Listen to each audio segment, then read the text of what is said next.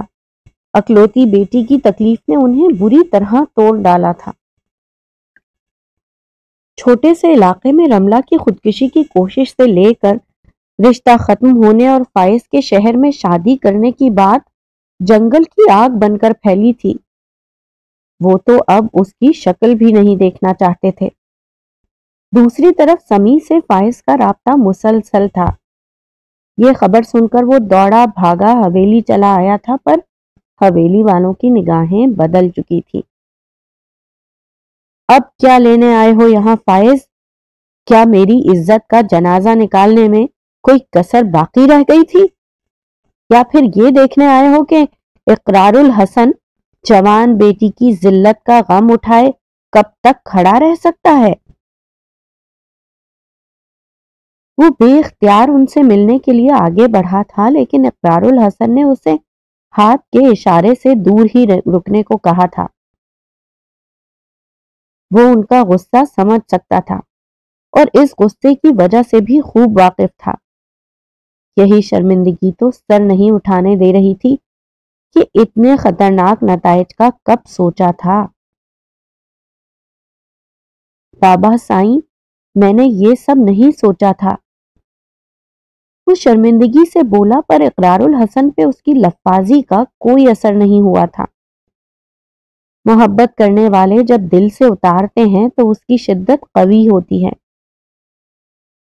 پاس ہی سمیع خاموشی سے سر جھکائے کھڑا تھا۔ صورتحال کی سنگینی کو سمجھتے ہوئے وہ بھی خاموش تھا۔ رملہ سے اس بچگانہ حرکت کی امید نہیں تھی اسے۔ اگر ذرا بھی اندازہ ہوتا تو وہ اس معاملے کو کسی اور طرح ہینڈل کرتا۔ اس کے تو علم میں بھی نہیں تھا کہ وہ کب اس کی گفتگو سن چکی تھی۔ بہرحال اب تو بس پچھتاوا تھا، لیکن صد شکر کہ اس کی زندگی محفوظ تھی۔ یہ اور بات، اقرار الحسن اس وقت چراغ پا تھے۔ سوچا تو میں نے نہیں تھا، جس شخص کے بہکاوے اور خود غرضی نے 22 سال پہلے میرے خاندان کو ذلت کی اتھاہ گہرائیوں میں دھکیل دیا تھا، اس کی اولاد کیسے اس خاندان کی عزت کی محافظ ہو سکتی ہے۔ آج اپنی ذلت اور تکلیف پہ انہیں برسوں پہلے اپنے باپ کی جھکی ہوئی گردن یاد آئی تھی۔ وہ تکلیف جسے انہوں نے بہن کی محبت میں فراموش کر دیا تھا، وہ اہانت جسے وہ کھلے دل سے معاف کر چکے تھے، آج اتنے سالوں بعد انہیں فائز کی بدولت دل میں کانٹا بن کر چبھی تھی۔ بابا سائیں، مجھ سے بہت بڑی غلطی ہو گئی۔ میں کبھی آپ کو تکلیف نہیں دینا چاہتا تھا، لیکن ان کے دھتکارنے پر بھی فائز ان کے قریب چلا آیا۔ ہاتھ جوڑے ان سے معذرت کی درخواست کرتا وہ بے حد شرمندہ تھا، لیکن اقرار الحسن کا دل نہیں پسیجا تھا۔ اپنی سگی اولاد کا دکھ حاوی تھا۔ اولاد جیسے کہ جڑے ہاتھ کیسے دکھائی دیتے۔ غلطی نہیں، گناہ کیا ہے تم نے، اقرار الحسن کے اعتبار کا قتل کرنے کا گناہ۔ کبھی خوش نہیں رہ پاؤ گے فائز، کبھی نہیں۔ فائز سر جھکائے مجرموں کی طرح کھڑا تھا۔ اقرار الحسن کے تلخ لہجے پہ سمیع کا دل بے اختیار کانپا تھا۔ اس نے مداخلت کرتے درخواست کی تھی، بد دعا مت دیں اسے بابا سائیں، یہ آپ کا ہمارا چہیتا فائز ہے، اس سے غلطی ہو گئی، اسے معاف کر دیں۔ اقرار الحسن نے خفگی سے سمیع کو گھورا تھا، جو سب کچھ جاننے کے باوجود اس کی طرفداری کر رہا تھا۔ اب وہ انہیں کیسے سمجھاتا، کیونکہ وہ سب کچھ جانتا تھا، اسی لیے تو اس کی طرفداری کر رہا تھا۔ معافی ایسے نہیں ملا کرتی سمیع، اس کے لیے کفارہ دینا پڑتا ہے۔ وہ غرائے، میں ازالہ کرنے کو تیار ہوں بابا سائیں، آپ بس مجھے معاف کر دیں۔ فائز نے سر جھکاتے ہتھیار ڈالے تھے۔ ٹھیک ہے، تو پھر چھوڑ دو اس گھٹیا لڑکی کو جس کی خاطر تم نے خاندان کی عزت کو للکارا ہے، اور کر لو شادی رملہ سے۔ اقرار الحسن کا لہجہ دو ٹوک تھا۔ اور یہ سزا تو فائز کو کسی قیمت پر منظور نہیں تھی۔ یہ نہیں ہو سکتا بابا سائیں، میں نے فاطمہ اور اس کی مرحوم ماں سے وعدہ کیا ہے کہ مر کر ہی اس کا ساتھ چھوڑوں گا۔ وہ 2 قدم پیچھے ہوا تھا۔ بابا سائیں کی بات پر سمی الگ شوق میں کھڑا تھا۔ اس سارے قصے میں اس بیچاری بھلی لڑکی کا کیا قصور تھا جو بس چند دن پہلے بے آسرا ہوئی تھی؟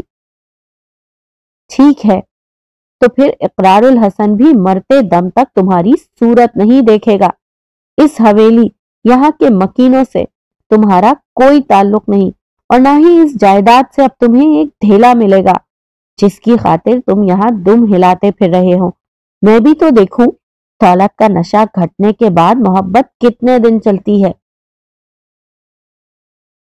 یہ اس کے بابا سائیں کی نہیں، اس حویلی میں نسل در نسل چلتی انا اور غرور کی زبان تھی۔ فائز کبھی سوچ بھی نہیں سکتا تھا کہ اقرار الحسن اس کے لیے ایسا بھی سوچ سکتے ہیں۔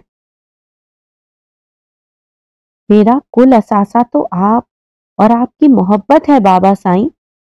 آپ نے اس تعلق کو پیسے کے ترازو میں کیسے تول لیا؟ جب محبت تھی تو سارے احسان قبول تھے، چاہت ہی نہیں تو دولت کس کام کی؟ اسے اقرار الحسن کی باتوں نے توڑ ڈالا تھا۔ آپ 100 بار بھی دھتکارتے تو فائز حسین آپ کی چوکھٹ نہ چھوڑتا، اتنی بار سر پٹکتا کہ اپنے دل کا بند دروازہ آپ کو تنگ آ کر کھولنا ہی پڑتا۔ لیکن بابا سائیں، آپ نے جائیداد کا تانا مار کر میرے تو پورے وجود کو ہی مشکوک بنا دیا ہے۔ یہ دل آپ کی محبت کا بھوکا ہے، آپ کی دولت سے اسے کوئی واسطہ نہیں۔ اب یہ سچ ثابت کرنے کے لیے تو آپ سے دور جانا ہی ہوگا۔ ٹوٹ کر انسان بکھر جاتا ہے، سو وہ بھی بکھر گیا تھا۔ اسے مال کی بھوک جتا کر زندہ ترگور کر دیا گیا تھا۔ کیا بکواس کر رہے ہو فائز؟ بابا سائیں اس وقت غصے میں ہیں، تم تو احمقانہ باتیں مت کرو۔ سمی نے مداخلت کرتے ہوئے فائز کو جذباتی ہونے سے روکا۔ اور غصے میں انسان سچ بول دیتا ہے لالا، فائز استہزائیہ انداز میں بولا۔ اس نے ایک نظر اقرار الحسن کی طرف دیکھا جو پیٹھ موڑے کھڑے تھے، تھنی ہوئی گردن اور چہرے پہ بلا کی اجنبیت لیے۔ وہ اس پل اسے خود سے کوسوں دور دکھائی دے رہے تھے۔ جانتا ہوں بڑا دکھ دیا ہے آپ کو بابا سائیں، لیکن کم تکلیف آپ نے بھی نہیں پہنچائی۔ اب تو جب تک آپ واپس نہیں بلائیں گے فائز نہیں لوٹے گا، پھر بھلے موت ہی کیوں نہ آ جائے پہلے۔ سمی نے روکنا چاہا، اس شرط کے ساتھ کہ وہ بابا سائیں کو سب کچھ سچ سچ بتا دے گا کہ اس نافرمانی کا وہ بھی حصہ ہے، اسے بھی آنکھ کر دیں، مگر فائز نے اسے بھی جان کی قسم دے کر خاموش کروا دیا۔ حویلی سے اس بار وہ الٹے پیروں واپس لوٹ گیا تھا، کبھی نہ واپس آنے کے لیے کہ دروازے خود اپنے ہاتھوں سے بند کر کے گیا تھا۔ ماں کی ناراضگی اور ان کی ڈانٹ کے بعد سبین لب بھینچے شرمندہ بیٹھی تھی کہ عدن کے گھر چھوڑنے کے فیصلے نے تو جلتی پہ تیل ڈال دیا تھا۔ انہوں نے شکوہ کنا نگاہوں سے سبین کی طرف دیکھا جیسے کہہ رہی ہوں، اب تو خوش ہونا تم، پڑ گئی کلیجے میں ٹھنڈک، ہو گیا ارمان پورا۔ لیکن زبان سے کچھ نہیں کہا تھا، یہاں تک کہ عدن کو بھی نہیں روکا تھا۔ سبین نے بہرحال یہ سب تو نہیں چاہا تھا، وہ تو بس اس کی اپنے گھر اور زندگی میں حد درجہ مداخلت سے خائف تھی، اپنی ماں کے ایک غیر شخص پہ بے تحاشا اعتبار سے پریشان تھی۔ وہ خود بہت محتاط خاتون تھی، پھر آخر اس میں ایسے کون سے سرخاب کے پڑ لگے تھے جو سبین کو دکھائی نہیں دے رہے تھے؟ لیکن ابھی کچھ دیر پہلے جو ہوا وہ واقعی بات کو اس حد تک بڑھا چکا تھا کہ کسی بھی عزت دار شخص کو ناگوار گزرتا۔ اسے روکنا اس کی مجبوری تھی، اس لیے آگے بڑھ کر معذرت کی تھی، لیکن اس کے جواب میں یہ تسلی دینے پہ کہ وہ کرایہ اور ایڈوانس کا تقاضا نہیں کر رہا، سبین پہ گھنوں پانی پڑ گیا تھا۔ وہ بڑے اطمینان سے پرسکون اور سنجیدہ جینز کی جیب میں ہاتھ ڈالے کھڑا اسے شرمندہ ہوتے دیکھ رہا تھا۔ سبین کی سچویشن کچھ ایسی تھی کہ اس کے پاس وضاحت کے لیے بھی الفاظ نہیں تھے۔ عدن نے ایک نگاہ اس کو دیکھا جو آنکھوں ہی آنکھوں میں کچھ اشارہ کر رہی تھی، انہیں سر کے اشارے سے تسلی دیتا۔ وہ کچھ بھی کہے بغیر واپس اپنے کمرے میں چلا گیا تھا۔ سبین پیچھے پیچھے کبھی ماں کو اور کبھی عدن کو دیکھ رہی تھی۔ بہرحال معاملہ ختم ہو گیا تھا۔ میں چاہتی ہوں آج کھانا آپ ہمارے ساتھ کھائیں۔ وہ ابھی کچھ دیر پہلے ہی گھر واپس آیا تھا جب سبین نے اس کے کمرے کے دروازے پہ دستک دی۔ دروازہ کھلنے پر اسے حیران پاتے سبین نے مسکرا کر کہا تھا۔ اس رات کے بعد سبین نے ایک بار پھر عدن سے اپنے نامناسب رویے کی معذرت کی تھی، اسے یقین دہانی کروائی تھی کہ دوبارہ سبین کی طرف سے اسے کوئی شکایت نہ ہوگی۔ عدن نے بھی کھلے دل سے معاف کرتے اسے اپنی طرف سے تعاون کی امید دلائی تھی۔ یہ اور بات کہ اس کے وجود سے اب تک ان لوگوں کو کوئی تکلیف پہنچی ہی کہاں تھی۔ آنکھوں سے بدگمانی کی اینک اتری تو ان چند دنوں میں سبین کو اس کی شخصیت کا اندازہ ہوا تھا۔ وہ بہت دوستانہ مزاج رکھتا تھا اور نہایت سوچ سمجھ کر بات کرتا تھا۔ اس کا ملنے جلنے والا کبھی یہاں کوئی نہیں آیا تھا۔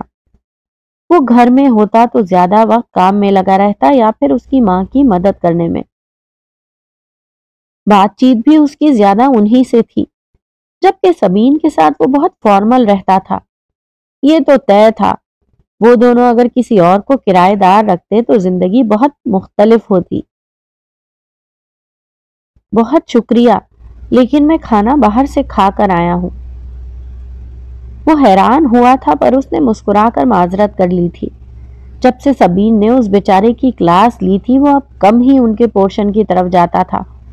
کچن اس کی مجبوری تھی، لیکن ممی کے کھانے اور ناشتے پہ بلانے سے وہ معذرت کر چکا تھا۔ پھر بھی وہ بس وہاں زیادہ سے زیادہ کافی اور چائے بنانے ہی جاتا تھا۔ باقی کھانا پکاتے تو سبین نے اسے کبھی دیکھا ہی نہیں تھا۔ شاید اب وہ مستقل باہر سے کھا پی رہا تھا۔ کئی بار کی اس کی خوشدلی سے کی گئی معذرت کے بعد انہوں نے بھی تھک کر اسے بلانا ترک کر دیا تھا۔ سبین جانتی تھی کہ وہ یہ سب اس کی وجہ سے کر رہا ہے، اسی لیے آج خود اسے کھانے کی دعوت دینے چلی گئی۔ کھانا کھا چکے ہیں تو میٹھا کھا لیں، ممی نے آج کھیر بنائی ہے۔ سبین نے معذرت قبول نہ کرتے ہوئے اسے اپنے ساتھ دو ٹوک انداز میں چلنے کو کہا تھا۔ میں جانتی ہوں آپ یہ سب میری وجہ سے کر رہے ہیں، ورنہ اس سے پہلے آپ نے ممی کو کبھی انکار نہیں کیا تھا۔ آپ کی وجہ سے بہرحال سالوں بعد میں نے انہیں مسکراتے دیکھا ہے، لیکن ان گزرے دنوں میں وہ ایک بار پھر بہت خاموش ہو گئی ہیں عدن۔ آپ آئیں گے تو انہیں خوشی ہوگی۔ عدن کے لیے جیسے اب انکار کرنا مشکل تھا، وہ اسے کبھی شرمندہ کرنا نہیں چاہتا تھا، پھر بھی کر رہا تھا۔ وہ اس سے بارہا معذرت کر چکی تھی، لیکن اس کے لیے بھی اپنی انا اہم تھی۔ مگر ان سب میں ان بیچاری کا تو کوئی قصور نہیں تھا۔ اسے واقعی وہ بہت اچھی لگتی تھی، بے حد مشفق اور ہر بناوٹ سے پاک سادہ سی عورت۔ ان گزرے دنوں میں انہوں نے عدن کا خیال بالکل اپنے گھر کے بچے کی طرح رکھا تھا۔ اسے احساس ہوا تھا کہ سبین کی وجہ سے وہ ان کے ساتھ بھی زیادتی کر گیا ہے۔ عدن کو ساتھ لیے سبین کچن میں داخل ہوئی تو یہ ان کے لیے واقعی خوشگوار سرپرائز تھا۔ اتنے دنوں بعد سبین نے انہیں مطمئن ہنسی ہنستے دیکھا تھا تو دل سے ایک بوجھ اتر گیا تھا۔ وہ فلیٹ پر واپس پہنچا تو گم سم اور اداس سی فاطمہ کو اپنا منتظر پایا تھا۔ ماں کی اچانک موت کے صدمے سے ڈھلی وہ اس نئی زندگی کے آغاز میں روایتی لڑکیوں سے قدرے مختلف لگ رہی تھی۔ شادی کو لے کر ہر لڑکی کے دل میں چند ارمان ہوتے ہیں، کچھ خواہشات ہوتی ہیں، دل میں امنگیں اور خوشی کے پھول کھلتے ہیں، پر اس کے ساتھ تو یہ کسی حادثے کی صورت ہوا تھا۔ ابھی تو دل میں طیبہ کی موت کا غم ہرا تھا، ابھی تو ان کی قبر کی مٹی بھی نہیں سوکھی تھی۔ جلد بازی یا مجبوری کے نام پر بنے اس بندھن میں بھلے محبت اولین جز تھا کہ فائز اور وہ ایک دوسرے کو دل و جان سے چاہتے تھے۔ پر ان حالات میں شادی جیسا اقدام خوشائند نہ تھا۔ فاطمہ جانتی تھی فائز کے گھر والے اس سچ سے بے خبر ہیں۔ ایک سمیع کی شمولیت سے بڑی ڈھارس تھی، لیکن نہ جانے کیوں اس کے دل میں اقرار الحسن کو لے کر تحفظات تھے۔ پتہ نہیں اسے کیوں لگتا تھا وہ کبھی اس رشتے کو قبول نہیں کریں گے، اور در حقیقت یہ سب سچ تھا۔ دوسری طرف ابھی ان دونوں کی تعلیم بھی ادھوری تھی، جبکہ یہ خواہش تو فائز کی بھی تھی کہ وہ شادی سے پہلے اپنی ذمہ داریاں خود اٹھانے کے قابل ہونا چاہتا ہے۔ کیسی ہو میری جان؟ تمہارے بغیر کیسی ہو سکتی ہوں؟ I can imagine sweetheart, لیکن یہ بابا سائیں کے بلاوے ایسے ہی ایمرجنسی والے ہوتے ہیں، تم تو جانتی ہو۔ اپنی اندرونی کیفیت کو چھپاتے، خود کو حد درجہ نارمل ظاہر کرنے کی کوشش میں وہ ہولے سے مسکرایا۔ میں سمجھتی ہوں فائز۔ وہ دونوں آمنے سامنے بیٹھے تھے۔